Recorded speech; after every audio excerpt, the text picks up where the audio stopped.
There we are. Okay. Now you can be official. Ah. Oh, okay. Oh my God. So we are live here with Devorah and Blanca. Welcome, Devorah and Blanca.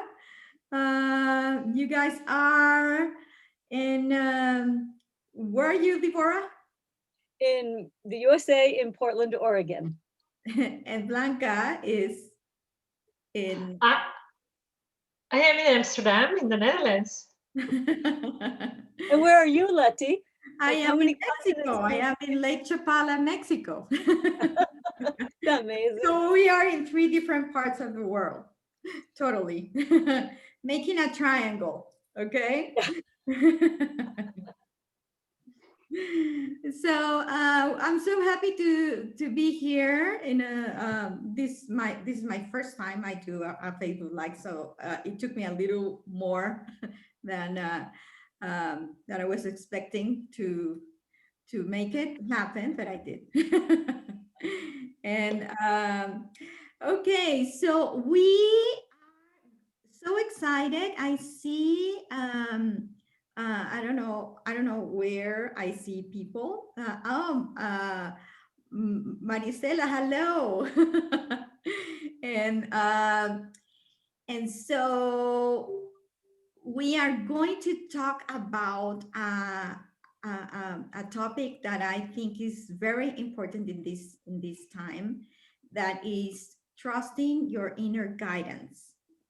You know, we live in the information era with the internet. And I don't know if you know that in the past 10 years, we share more information than in the last 300,000 years. And so we are oversaturated with information, and we got to a point that many times you don't know who to trust anymore. And so that's why it's vital to trust our inner guidance more than ever. And so there are different ways to develop the trust in yourself. But so Devorah and Blanca are experts in guiding people on how to do this. So I would like to ask Devorah, because I know that many times, Devorah, you see that when you are going in through your process with people, there is a step that you need to trust, right? And many times we don't trust that.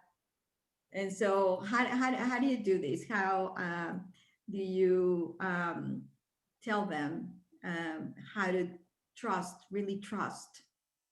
So I love the question. I love the topic altogether. And at one point, I actually made like a series, and people, if they message me in the Facebook group, I can give it to them, of 7 steps for developing trust. Because I remember the feeling when someone would say, just trust yourself. I'd be like, there's no word just there. Like, how the heck do I do it?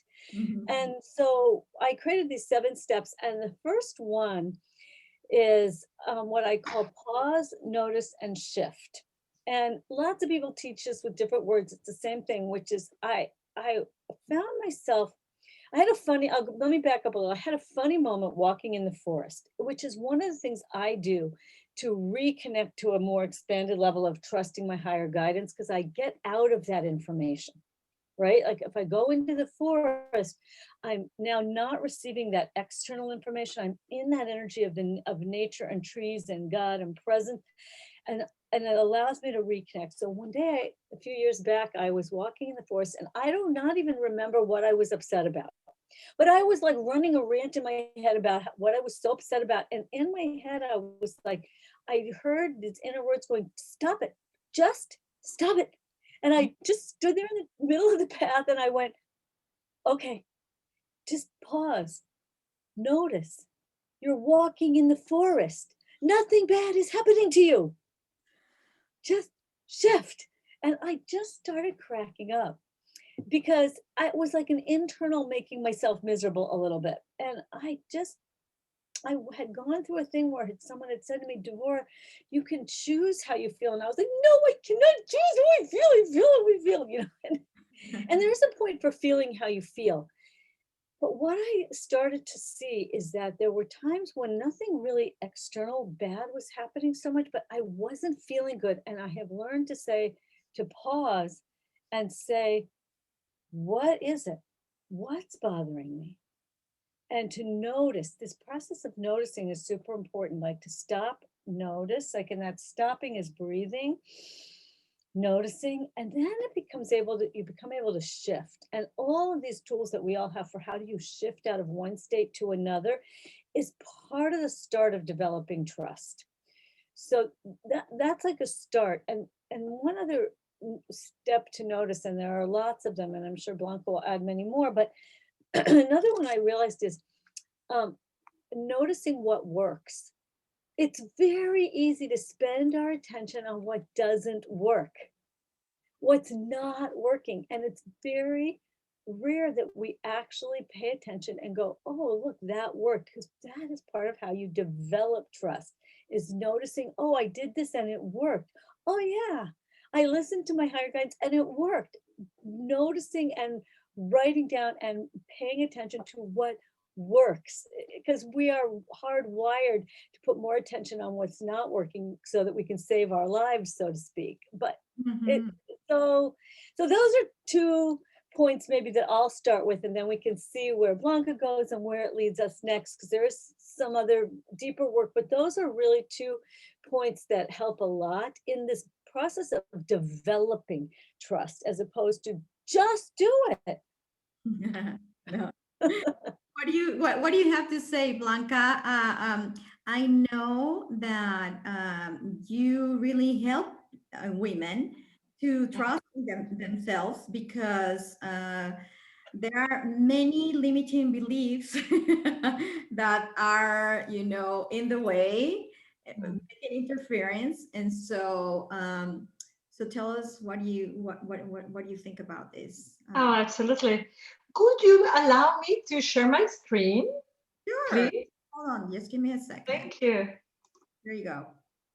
Excellent. So I'm going to share with you what I have called the Unleash method. The Unleash method, it starts as everything with a trigger. So your husband asks you for a divorce, the coronavirus lockdown, your child says no. Any trigger, from small things to big things, or simply there is something that I don't have a clue how to call it. So the trigger is the first step. And then you get triggered and you feel something. And you have no clue what you are feeling. You're just feeling. And some people can jump to conclusions and say, I'm angry, I'm sad, I am. And sometimes we really don't know, because there is so much repressed in our psychology. And then it comes a step that seems to be, that is my signature, that what I call pattern interrupt. That is to use your physiology and to move your body, pinch yourself and punch yourself, or like Deborah was saying, just go out to connect to Mother Nature, Pachamama, Coatlicue, connect to Mother Earth. Yeah, pinch yourself, hit yourself, just make noise. Pattern interrupt, to say, hey, this is not real. Hello, this is not real, because of course we know that what is real is just love. So anything else is not real. So then you detach and just ask yourself the most powerful question there is: to whom is this happening? To whom is this happening? And I can tell you, anger, fear, shame, COVID-19, the divorce, and the child saying no, is happening to your tiny little mini me. To the one that is flesh, bones, and drama. To the big you, to the divine you, nothing happens. When you detach, the whole problem disappears. Then you can explore, how can this be a blessing? How can this be a miracle? And I can tell you, sometimes we cannot really answer that question because we're too attached to it into our human nature. So there's an open door in my system that is just to, well, I have no clue how this could be a blessing. I have no clue how divorce or war or illness or death could be a blessing. I have no clue. And just to say, well, I have no clue, that's already brings you peace. And then there is another pattern interrupt, is to break the pattern and do something different. Break the pattern, do something different. Eat, don't eat, get a cold shower, drink water. Really use your physiology again to surprise yourself and reconnect with your divine nature. And then you're ready for any trigger that comes again and again and again. So this is my process to develop trust. This is my process to eliminate the barriers that prevents you from seeing your own power. Wow, super, super powerful. And thank you for sharing your all the cycle, because and yeah, if you see there are similarities between what you, Deborah, do as well.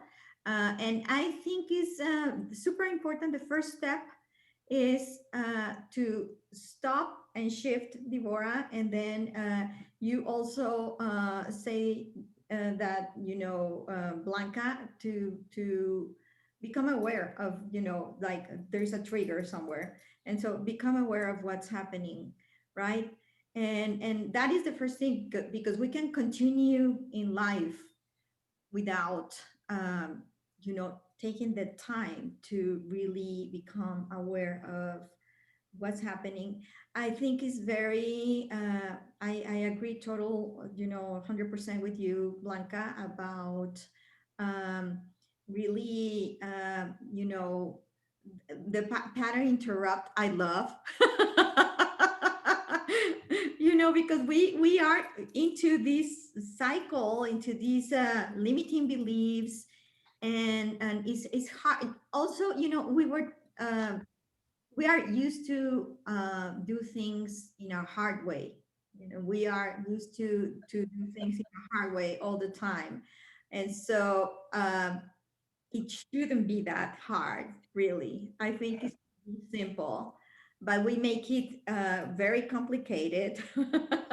And so when we get into these trigger, as you said, Blanca, um, we are very, you know, anxious, and we want to find the answer really quick. And of course, the fastest way, in according to our belief, is to reach the answer outside, right? To ask a friend, or go you know, find it in a book, and that's going to be my yeah, or social media or somewhere, you know.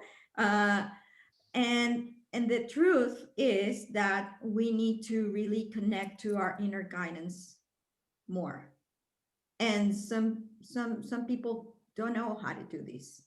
Mhm. And just by stop and becoming aware and breathe, you start to get more centered into yourself, right? So I know that this is a very powerful step, you know, to really trust yourself. Because when you start trusting yourself, what happens? What happens? What happens, Devorah and Blanca? I know, I mean, I love to say. magic So happens. you go first. Okay, so one thing I want to add is that after the start of the trust is we all offer people tools to learn how do you access your higher guidance, how do you hear it, how do you interpret it, and and it's such a wide and creative realm. So like I developed what I call the in-story guided process, and it takes you into that quiet place where you become able to ask. And you'll see the process in the interview I do with Lety, and you become able to ask, like, what is an image or a metaphor? Because often this higher realm will give us answers not in the same language of our daily lives. And so what I found that's very cool is that I say ask and trust the first thing you get, because often that first thing that pops into your mind comes in before your resistant ego brain has a chance to like circumvent it or interpret it. And often people will go through, they'll get the first thing and they'll go, oh, no, not that. And I always say, yes, go back. If you say not that, you have to go back to the first thing. And what happens is when you access that first image or metaphor or story, it has this very deep meaning and resonance with deep truth. You have to do a little work sometimes to learn to interpret it, but it gives people a very powerful access to very source content. And especially if it's somebody who says, well, I don't hear anything, I don't see anything, I don't know what's my thinking and what's my higher guidance. So there are lots of techniques to handle that. So mine, because I'm a storyteller, has to do with image, metaphor, and story.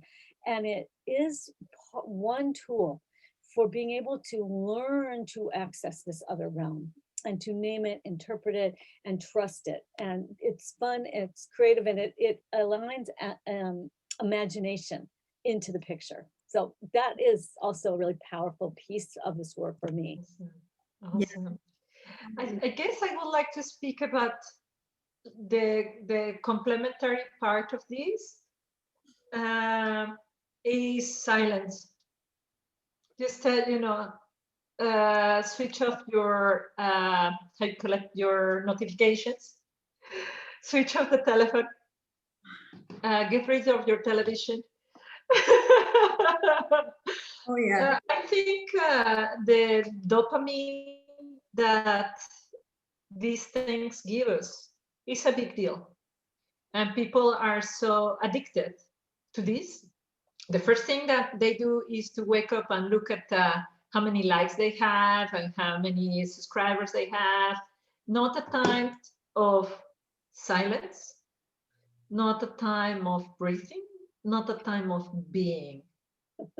So I work with the entrepreneurs, so they are very much into, did the sale come, did they pay? And so before you can have, you have to do, and before you do, you have to be.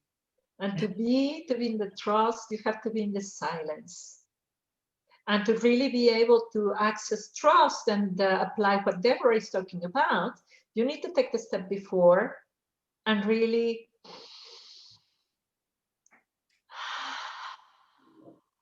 So true. allow to be in that emptiness. Yeah.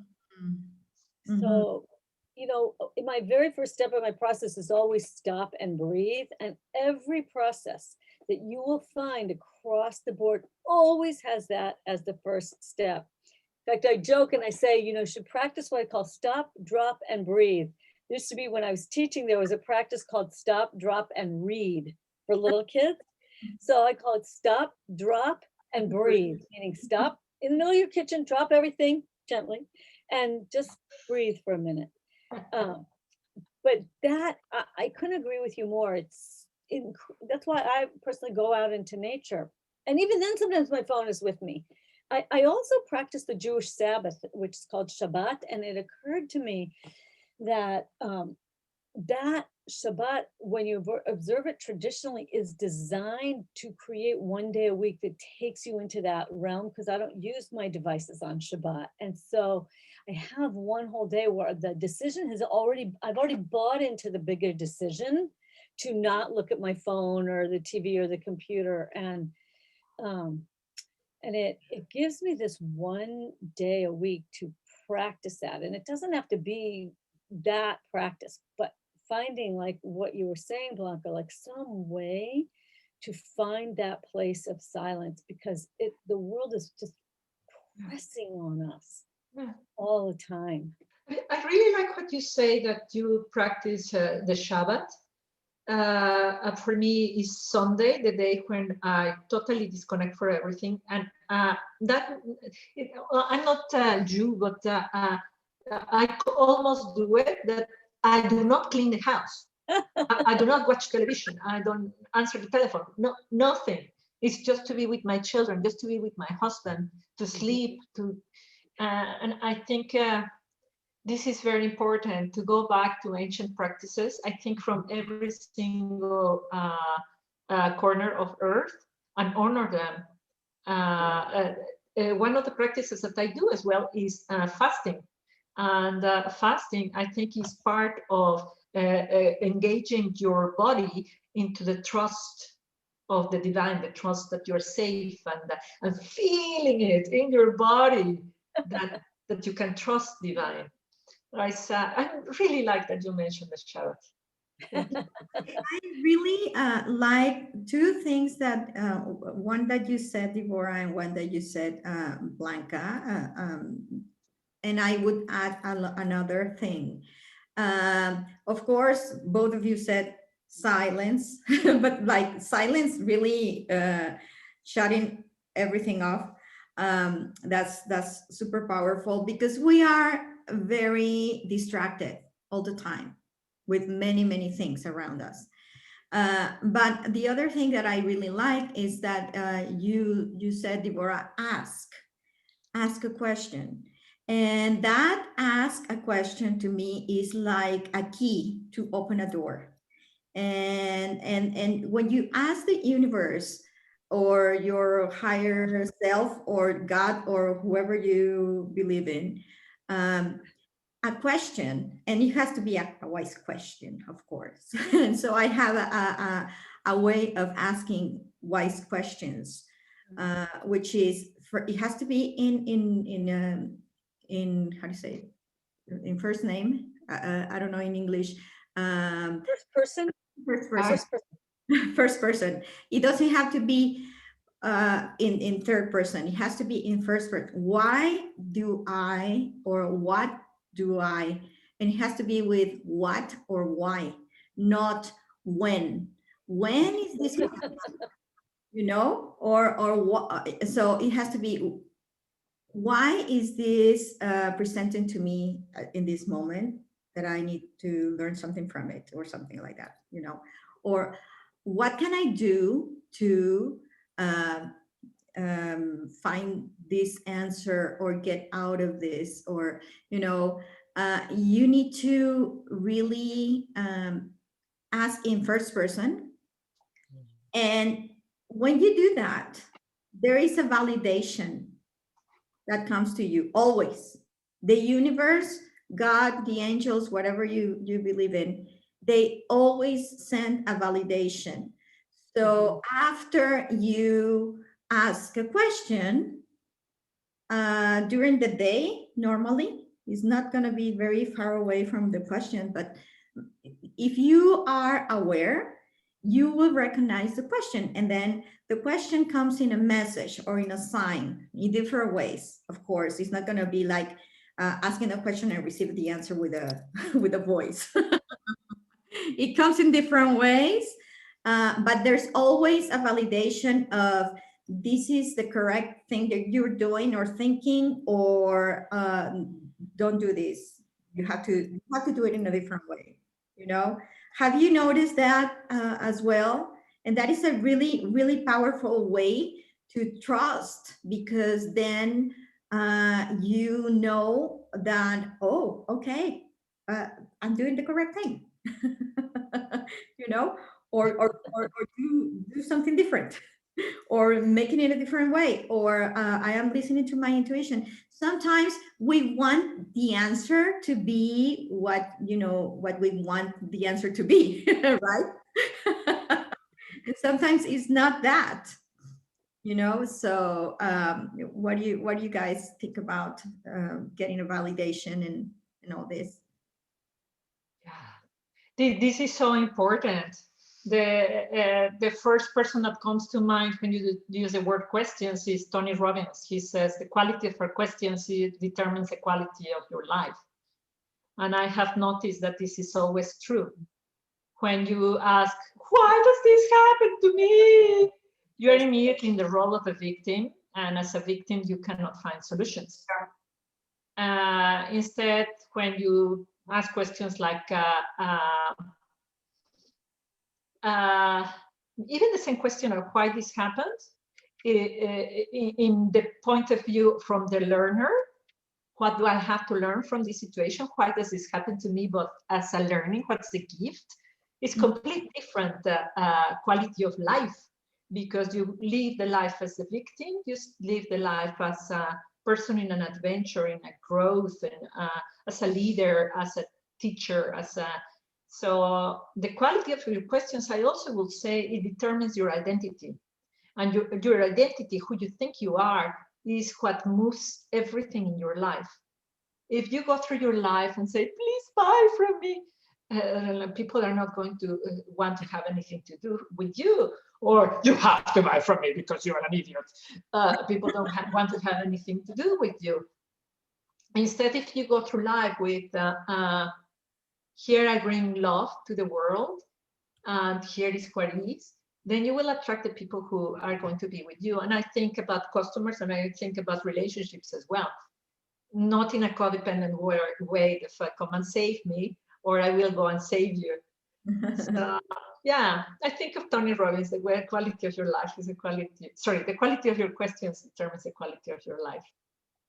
Great line. Definitely. I think a lot of times I'll say to people that you can have a new story, right? I do it like work where you can like kind of like release the old stories so that you have room to see something new about your story. I often say to people that we're all a little invisible to ourselves, because people will come into my world and like they all think everyone else is so amazing, but everyone says everyone else is so amazing, which means that you are by definition one of the amazing people too. So it's just, I had two people who talked to each other in my group, and they were like, one was like, "What you've done so much," and the other said, "You've done." They were like, one had moved from the Ukraine to America, and the other was writing a book, and the one who had moved from Ukraine to, "Oh my gosh, you're so amazing because you're writing a book," and the other one said, "You're so amazing because you built a whole new life in America," and they both just started cracking up because, of course, neither one of them thought that they were amazing. The other person was, and I host interview series like this one also, and I put my clients on, and in the beginning, it's so hard for them because they're like, why would anyone want to listen to me? Right? I always say we're so normal to ourselves, right? Like I've lived with myself my whole life. I think I'm so normal, but my normal is someone else's extraordinary. One of my women I have something my clients will lead in my group, and she led something on making mandalas. So I don't do visual anything. Like I don't draw, I don't paint, like that's not my thing. So I thought that was so amazing. And she's like, no, that's just what I kind of do because makes me happy. So it didn't feel amazing to her. It felt soul nourishing to her, but not like it made her unique or powerful or inspirational. And by leading in front of people who resonate with you, another way that trust is built is when you start to share, like when you preach to the choir. Because I often say to people, if something moves you, it will move your tribe. Because people are afraid to share their intuitive, creative, inspirational selves because probably in their past they got in trouble for it or got, abused or yelled at or whatever. But now you can reach your tribe, which isn't necessarily your family you were born into. And it's a very powerful thing if you really think about that. If it moves you, it will move the people who are meant to be moved by you. And this starts to rewire that inner doubt and that inner fear. And so these kind of summits that draw together this kind of audience is very helpful. And so anyone who's watching this, if you are brave and share something in the Facebook group that goes with the summit, you will get positive feedback because you will be in a group that resonates with you. And this is also part of a new, it's like a new feedback cycle, I guess. Yes, yes. Beautiful. I love it. And you see, can you see that when you really start trusting in, you know, your inner guidance yourself, you open to a world of possibilities.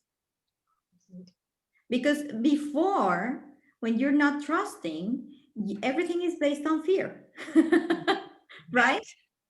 And so I think it's very important to remind ourselves, is this based on fear or on trust? Mhm. And then if it's based on fear, then you know that that's not the way. I mean, it Oh, might, you get to clear it. You get to do something to lift that off of you and reconnect, right? maybe you have to go for a run to release that, energy that is not helping you, and to clear your mind. It's not just sit on your chair and close your eyes and find the answer. Sometimes you need to move, to do something, take an action to start moving the energy. What do you think? Let me say something. I think fear is a gigantic pain that we carry as women. This is something I say all the time, Lety. We carry 12,000 years of programming, of trauma, and inherited trauma of all the mothers, grandmothers, great-great-great-great-grandmothers that were treated horribly. Think about all the witches, think about all the rape, think about all the past. So the reason why women don't lean in, the reason why women are just 6% of the CEOs is because we're terrified. And we have to be very compassionate with her, and with the ones who try to do a little bit. And we have to be very compassionate with ourselves. Yeah. If we don't dare, if we are scared of replying an email, if we're scared to do a Facebook Live, we have to be very compassionate with ourselves. And today I was just giving this class to my customers. The most difficult step is just to observe the feeling and don't soothe it. Don't soothe it. Don't anesthetize yourself. Feel the feeling. Cry the feeling. Get into the anger. Feel the feeling. Don't be scared, because remember, to whom is this happening? It's to your mini-me, the flesh, bones, and drama person, not to your real me, divine consciousness. Divine consciousness, nothing happens to divine consciousness. When you remember that, there is no fear. But please forgive yourself. It's 12,000 years. It's not you. It did not start with you. Be compassionate. And when somebody else is mean to you, is a gossip girl, is a mean girl, be compassionate with her, because she is living her own trauma. So please, compassion towards everybody. That's just, I couldn't stop myself. Oh, I love that so much. And I also love what you said about flesh, blood, and drama. That's, flesh and bones and drama. That's great. Yes, I love compassion. Compassion is a key. It's a key, because we many times are very hard on ourselves, and as you say, Blanca, this is not many times it's not only from us, it's from our lineage, from our past lives, not only our lineage, so it's we really have it like tattooed in us, and we just need to see it and heal it, and then be in a compassionate way, and then start trusting again. we are not the seventh generation past, or that 15 lifetime ago anymore. We are here. Yeah. So let's leave this moment and become aware of what do I need to do to move forward, and stop dragging that back on my back. you know and many times, of course, it's not easy to do it on your own. That's why it's good to be in a community or ask for help to a mentor or a coach or someone that can be resonating with you, and don't be alone. Ask for help is, I guess, very important. I think it's a humble thing to do, uh, and I don't know, were you going to say something, Devorah? I just wanted to say around compassion, one of the mottos that I developed is what I call gently, gently, but relentlessly. uh, And it came from someone. I was listening to a man, not a woman, who said, we do hard stuff. And I was like, why does that bother me? And it's because what you were saying, Blanca, that fear and I watched a Tony Robbins thing recently too, and he said, how many women have felt fear in the last week? And he's like, thousands of people answering, and they're like, almost all raised their hand. And he said, how many men have felt fear in the last week? And like, none of them raised their hand. So it was like, it was just so clear that like what you were saying, Blanca, is this whole different experience for us. And so I realized that we do hard stuff isn't our way. It really is what you said about that compassionate way. So that's why I tell people gently, gently, but relentlessly. We can't quit. Yeah, absolutely. I would like to go to the point of Lety again. I was such a hard masculine type A man, kind of woman. And I was just always on my own, never with women. And that was such a big mistake for decades and decades of my life. And now I'm enjoying sisterhood in all different sisterhoods. And it's the best that can happen to you. Really, just get close to women. Get close to women in all shapes of forms, older than you, younger than you. Just get close to women. I think we need that. We need to recover the feminine. And the only way to recover the feminine is in group. Yes. Follow Lety. And we're not excluding men in case some men are watching, but it's good to what you're saying, Blanca, is how to empower ourselves. Is very important to be in a community and really understand each other, to be able to grow together. Yes. So, are there any thoughts of wisdom that you guys want to share with the audience? I think this has been an incredible talk. Thank you for being here, Blanca and Devorah, already, I have to say. And thank you, Ingrid, Maria Fernanda, my beautiful daughter is watching. CJ, I think, is in your group, Devorah, I have the feeling. And Grace, one of my clients. Thank you for being here as well. And so, do you have anything? Our last parting words. Yes. I would say,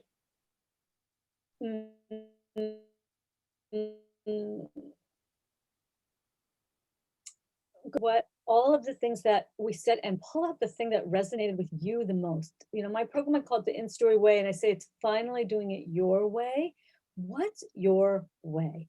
And listen and feel that resonance, and commit to doing whatever it takes to follow your way, your soul calling, your story. So beautiful. I guess my take is be very patient with yourself. It is my perception, just like Lety, even the title of this conference, it is my perception that we are awakening to a new consciousness. We have been for 12,000 years or 13,000, it depends on who you hear, in a different consciousness of doing, of being hard, of the masculine, and the feminine is awakening. And we actually have no clue what that means. We have no clue what it means to trust, to be in silence, to be sensual, to, nourish. What does it mean, really? We're rediscovering patience, the right moment. So just be patient with yourself. Connect with Mother Earth, connect with the silence, connect with the seasons, connect with the moon, connect with children, with your husband. Hug as much as you can. Hug as much as I hope no government listens to me, but hug as many people as you are legally allowed. And be patient. Just let's recover that consciousness of love. Beautiful. I love it. I love both of your takes, and I would say open yourself to possibilities. There is another world behind trusting in yourself, and so it opens a world of possibilities, and it's not only what is outside. Is all you have to go inside, and this is what this new consciousness is trying to lead us to go inside. We're literally inside our homes.